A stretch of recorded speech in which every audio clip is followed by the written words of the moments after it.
नमस्कार दोस्तों, स्वागत है आपका ऑनलाइन जो स्टडी में। ये हमारा अनेक शब्दों के लिए एक शब्द का सेकंड लेक्चर है। इससे पहले अगर आप पहला लेक्चर नहीं देखें तो उसे आप देख लीजिए, उसमें भी महत्वपूर्ण शब्द हैं। ठीक है, तो चलिए हम शुरू करते हैं। आवाज़ हो सकता है थोड़ा डिफरेंस लगे, चूँकि कोल्ड है तो मैनेज करना आप लोग।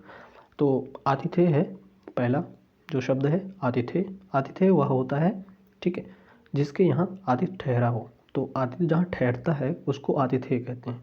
सनातन होता है अनेक युगों से जो चले आने वाला होता है, उसके लिए प्रयोग होता है सनातन। समीचीन होता है जो उपयुक्त हो उसी को समीचीन कहते हैं। जबकि अजर जो होता है जिसे बुढ़ापा ना आए उसके लिए होता है अजर। ठीक है, नेक्स्ट है व्याकरण।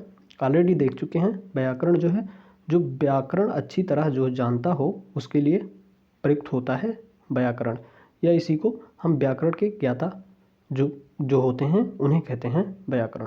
ठीक है, इसके बाद दिशा से संबंधित है। जैसे अगर पूर्व का भाग है, अगर पूर्व का भाग है तो उसे प्राची बोलते हैं, जबकि जो पश्चिम का भाग होता है उसे प्रातीची बोलते हैं। तो विलोम में भी पूछ लिया जाता है कि प्राची का विलोम क्या होगा, तो प्राची का प्रातीची होगा। और इसके बाद जो नॉर्थ डायरेक्शन है दिशा के लिए उसे उदीची कहते हैं। ठीक है, और जो साउथ डायरेक्शन होता है उसके लिए अवाची शब्द का प्रयोग होता है। इसके बाद जो उदीची यानी कि नॉर्थ और ईस्ट के बीच में जो डायरेक्शन होता है उसको, उसके लिए ईशान कोण का प्रयोग होता है। और जो ईस्ट और साउथ डायरेक्शन के बीच का क्षेत्र होता है उसके लिए आग्नेय कोण का प्रयोग होता है। इसके बाद जो वेस्ट और साउथ के बीच का क्षेत्र होता है उस डायरेक्शन को नैऋत्य कोण बोलते हैं। ठीक है, इसके बाद जो नॉर्थ और वेस्ट का जो डायरेक्शन होता है उसके लिए वायव्य कोण का प्रयोग करते हैं।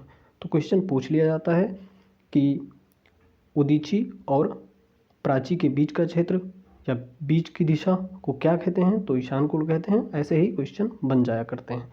ठीक है, और विलोम में भी प्रयुक्त होता है। जैसे ईशान का विलोम हो जाएगा नैऋत्य, और वायव्य का विलोम हो जाएगा आग्नेय, उदीचे का विलोम अवाची हो जाएगा। ठीक है, आगे चलते हैं।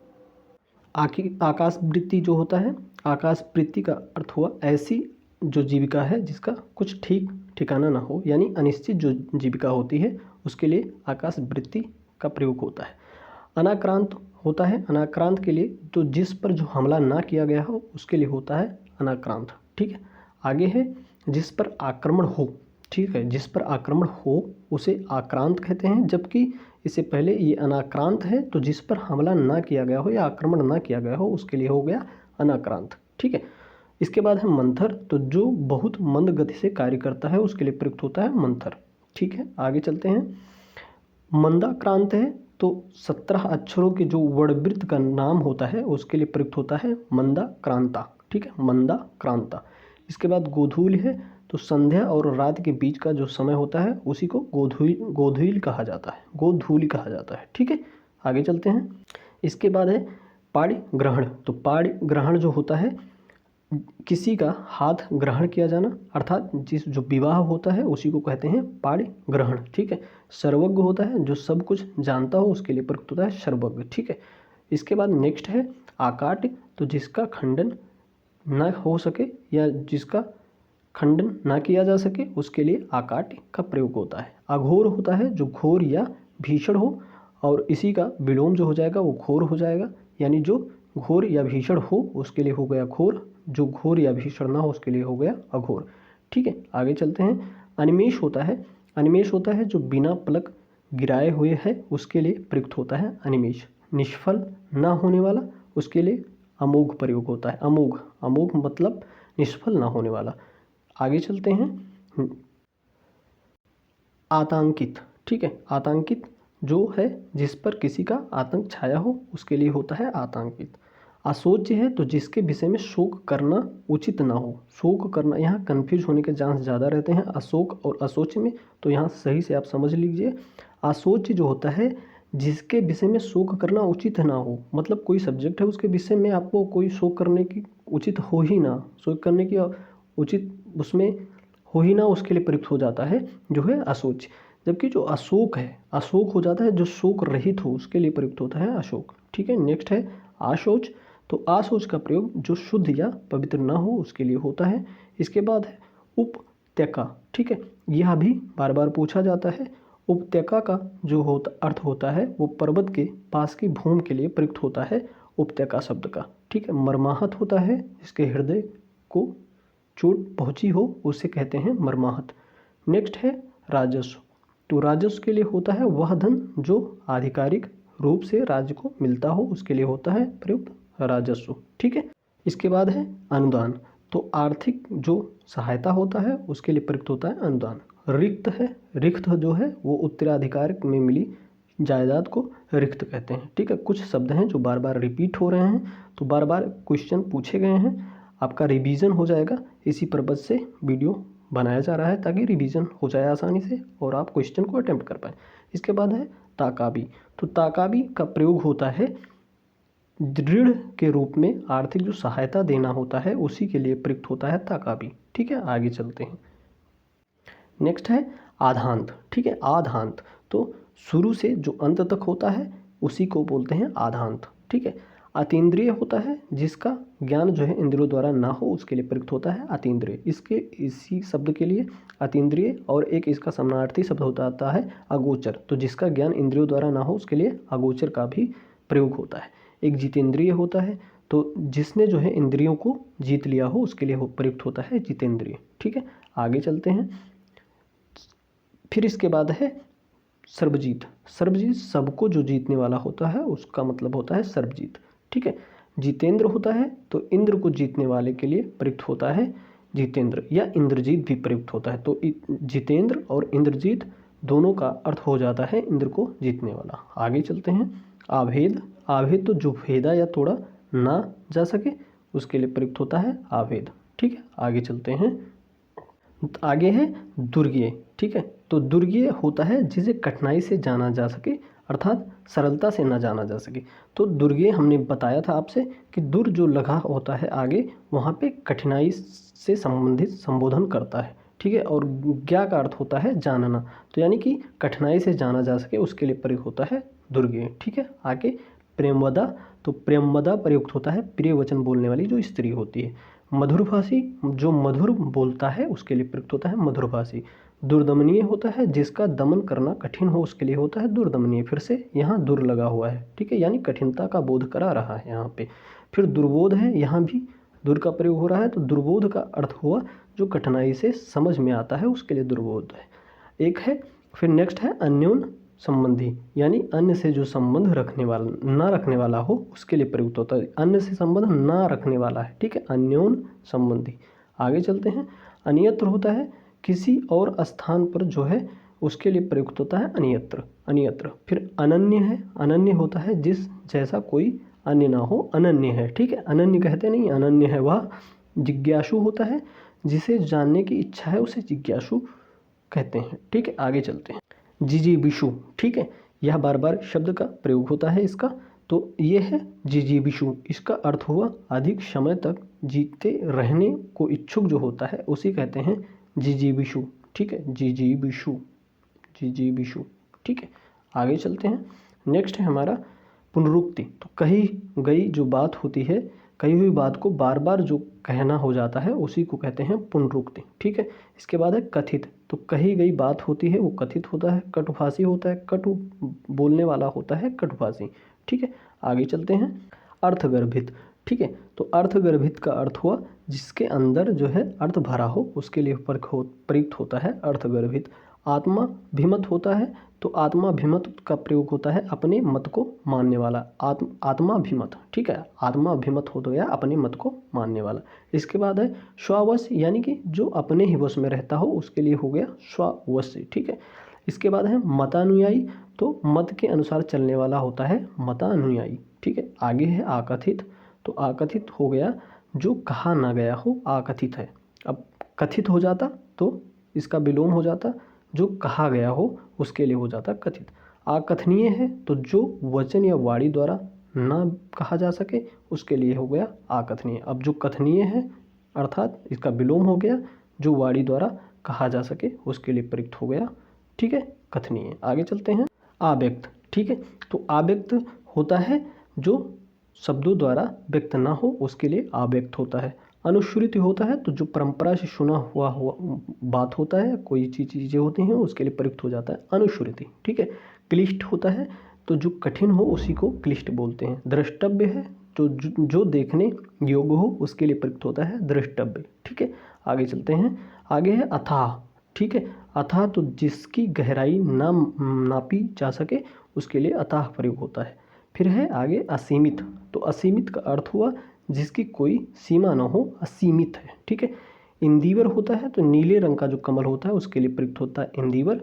और पुंडरीक होता है जो सफ़ेद रंग का कमल होता है उसके लिए प्रयुक्त होता है पुंडरीक। तो ये कमल के पर्यायवाची भी हैं इंदिवर और पुंडरीक। ठीक है। आगे चलते हैं। आगे है सधवा। तो सधवा होता है जिस स्त्री का पति जो है जीवित हो उसके लिए प्रयुक्त होता है सधवा। ठीक है। आगे चलते हैं। अबीरा। ठीक है। तो अबीरा का अर्थ हुआ कि जिस स्त्री के जो पुत्र और पति ना हो उसके लिए प्रयुक्त होता है अबीरा। ठीक है। जबकि जिस स्त्री के पुत्र और पति हों, ठीक है, उसके लिए पुरंदरी हो जाता है। तो यहाँ पे दो शब्द हैं, एक पुरंदरी है और एक अबीरा है। तो अबीरा हो गया जिस स्त्री का जो के पुत्र और पति ना हो उसके लिए प्रयुक्त हो गया अबीरा, जबकि जिस स्त्री के पुत्र और पति हों उसके लिए हो गया पुरंदरी, पुरंदरी। ठीक है। आगे चलते हैं। आगे है अध्युड़ा। अध्युड़ा वह होता है वह स्त्री जिसका पति जो है दूसरा विवाह कर ले उसके लिए होता है अध्युड़ा, अध्युड़ा। आगे चलते हैं। आगे नेक्स्ट है आगत पतिका। ठीक है। तो आगत पतिका का अर्थ हुआ वह स्त्री जिसका पति जो है परदेश से लौटा हो उसके लिए प्रयुक्त होता है आगत पतिका। ठीक है। तो परदेश से लौटा हो आगत पतिका हो गया। वह स्त्री जिसका पति दूसरा विवाह कर ले उसके लिए अध्युड़ा हो गया। फिर है कृपण। तो कृपण होता है जरा सा भी खर्च करने में जो आनाकानी करने वाला होता है उसके लिए प्रयुक्त होता है कृपण।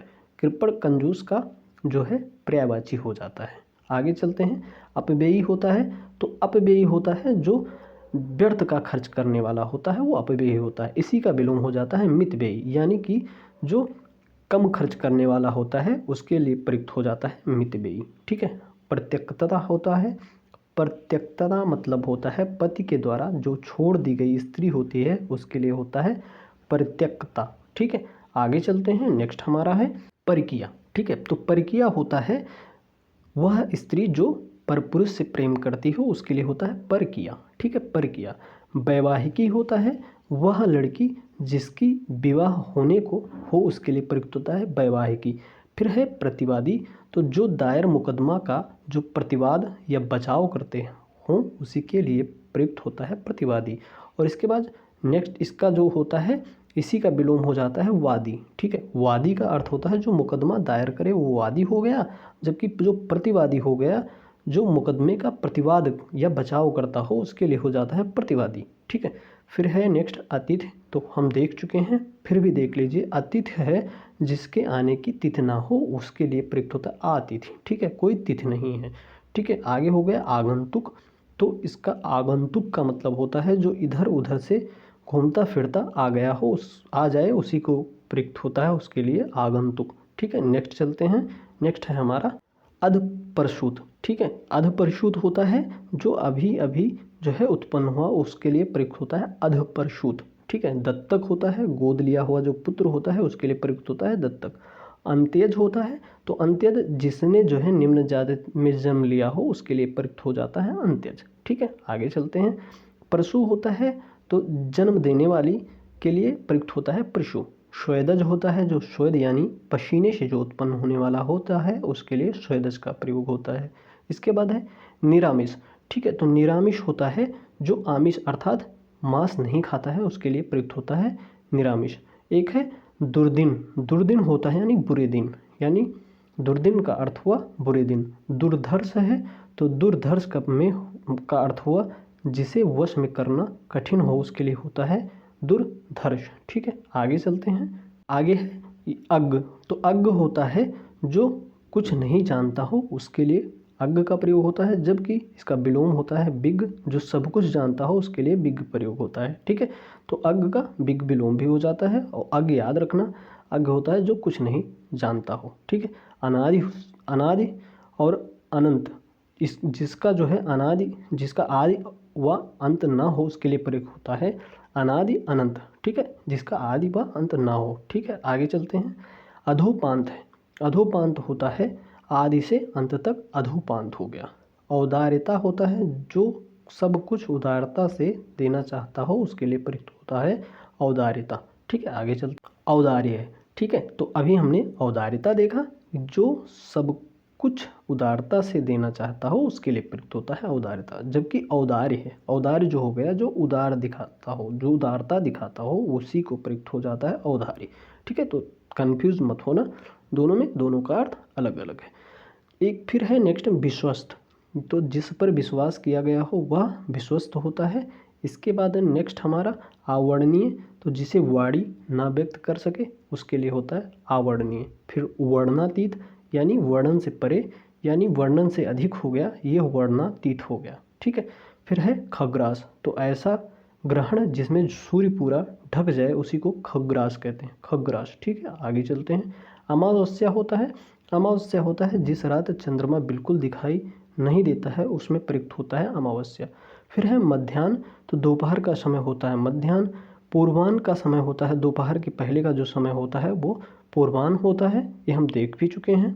और इसके बाद एक अपराह्न होता है, तो दोपहर के बाद का समय होता है अपराह्न होता है।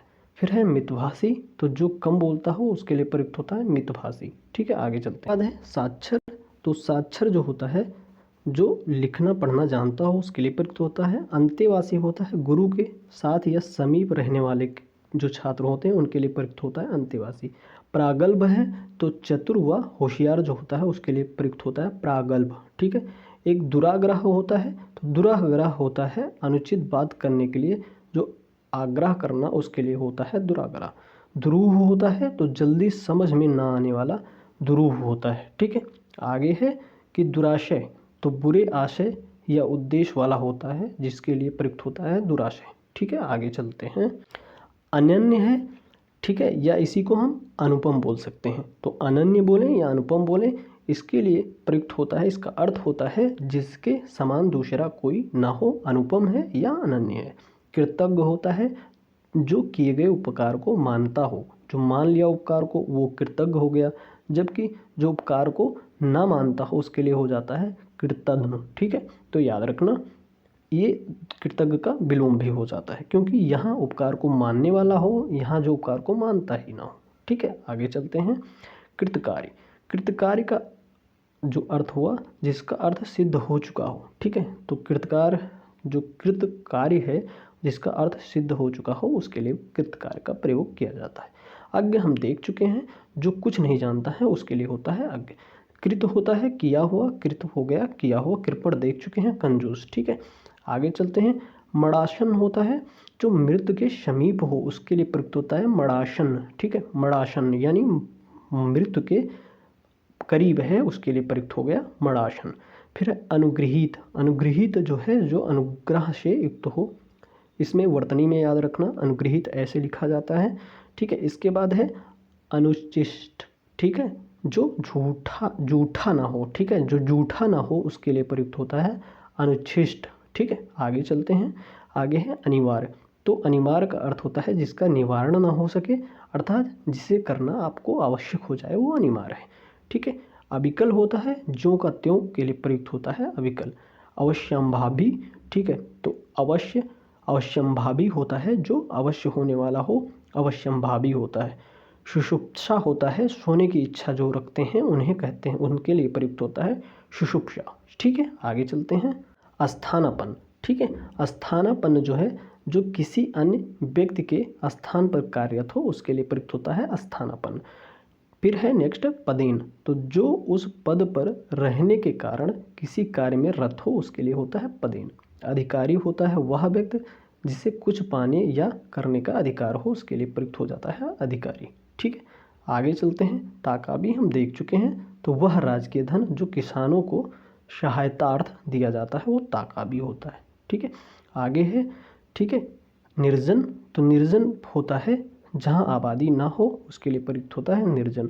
जबकि निर्जर जो है जो वृद्ध ना हो उसके लिए प्रयुक्त होता है निर्जर, ठीक है। आगे चलते हैं।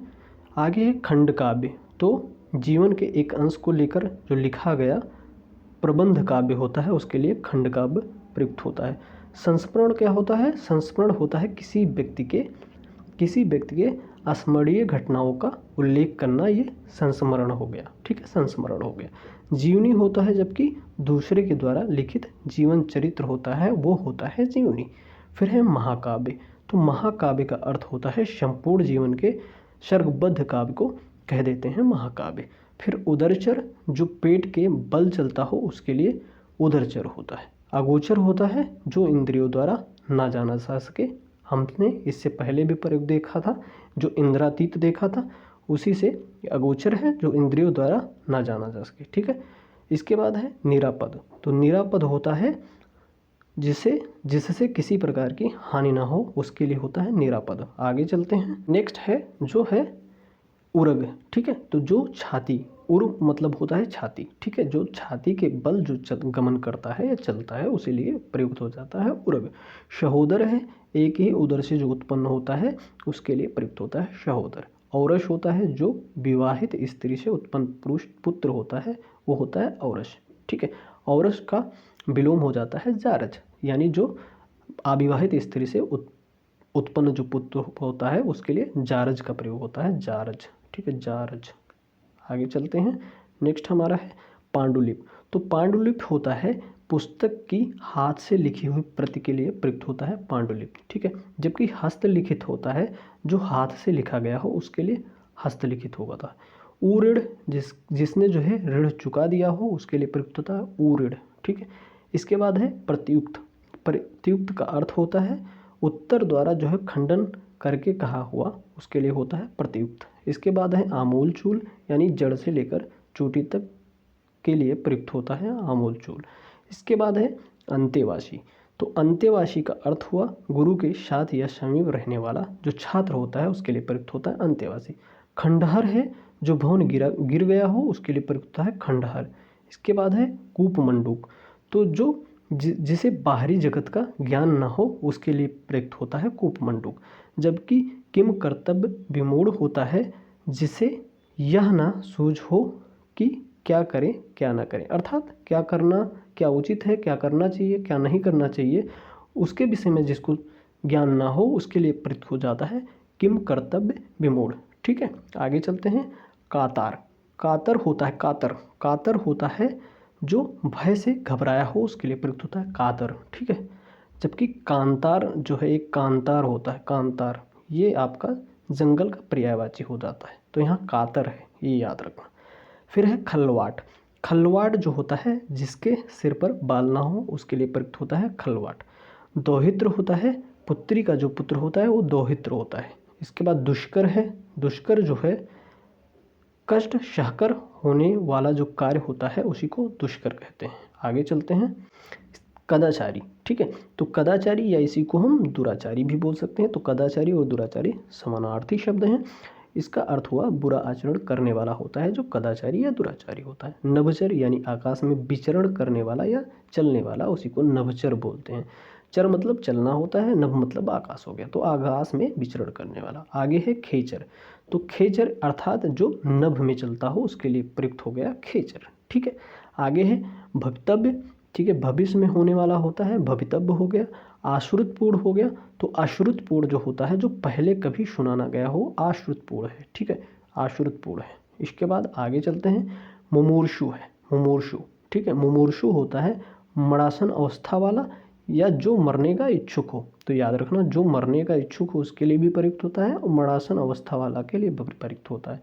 तो खास करके जो प्रयोग होता है वो जो मरने का इच्छुक हो उसके लिए होता है मुमूर्षु, ये याद रखना। आगे चलते हैं। प्रतिवाय, जो निवारण करने योग्य हो उसके लिए प्रयुक्त होता है प्रतिवाय। ठीक है, पौरुषेय होता है मनुष्य के पुरुषार्थ द्वारा रचा गया होता है, उसको कहते हैं पौरुषेय। फिर है दुर्धर्षु। ठीक है, जिसे वश में करना कठिन हो उसके लिए प्रयुक्त होता है दुर्धर्षु। ठीक है, आगे चलते हैं। अज्ञेय होता है तो जिसे जाना ना जा सके अज्ञेय है। ठीक है, अज्ञेय, अज्ञ मतलब देखे थे अज्ञानी होता था। ठीक है, अज्ञ मतलब तो याद रखना अज्ञेय जिसे जाना ना जा सके। आगे चलते हैं। अजेय है अर्थात जिसे जीता ना जा सके अजेय है। ठीक है, दुर्जेय फिर होता है जिसे कठिनता से जीता जा सके उसके लिए दुर्जेय होता है। पार्थिव होता है पृथ्वी जिससे संबंध रखने वाला के लिए प्रयुक्त हो जाता है पार्थिव। निर्भय जबकि होता है जिसे किसी का भय ना हो उसके लिए प्रयुक्त होता है निर्भय। आगे है निडर, जो किसी से न डरे उसके लिए प्रयुक्त होता है निडर। फिर है काय पुरुष, ठीक है, काय पुरुष जो पुरुष कायर या कुत्सित है उसके लिए होता है काय पुरुष, ठीक है, काय पुरुष, काय पुरुष, ठीक है। आगे चलते हैं। इसके बाद है दानवृत्त, ठीक है, तो जो दान पर चलता हो उसके लिए प्रयुक्त होता है दानवृत्त। इसके बाद है अकिंचन, जिसके पास कुछ ना हो अकिंचन है। जारज हमने देख लिया था, जारज का विलोम औरस होता है, तो जो अवैध संतान है उसके लिए जारज हो गया। जबकि जो औरस होता है हमने देखा था कि विवाहित जो स्त्री हैं उनसे उत्पन्न जो संतान होता है उसके लिए प्रयुक्त होता है औरस, ठीक है। तो औरस और जारज एक दूसरे के विलोम है। तो हमारा यहाँ तक अनेक शब्दों के लिए एक शब्द था। इससे अगर आपने पहला लेक्चर नहीं देखा तो उसे देखिए, और इसी में से अधिकांश क्वेश्चन आपके आएंगे, क्योंकि ये ऐसे क्वेश्चन हैं जो बार बार पूछे गए हैं, ठीक है। तो अभी के लिए धन्यवाद।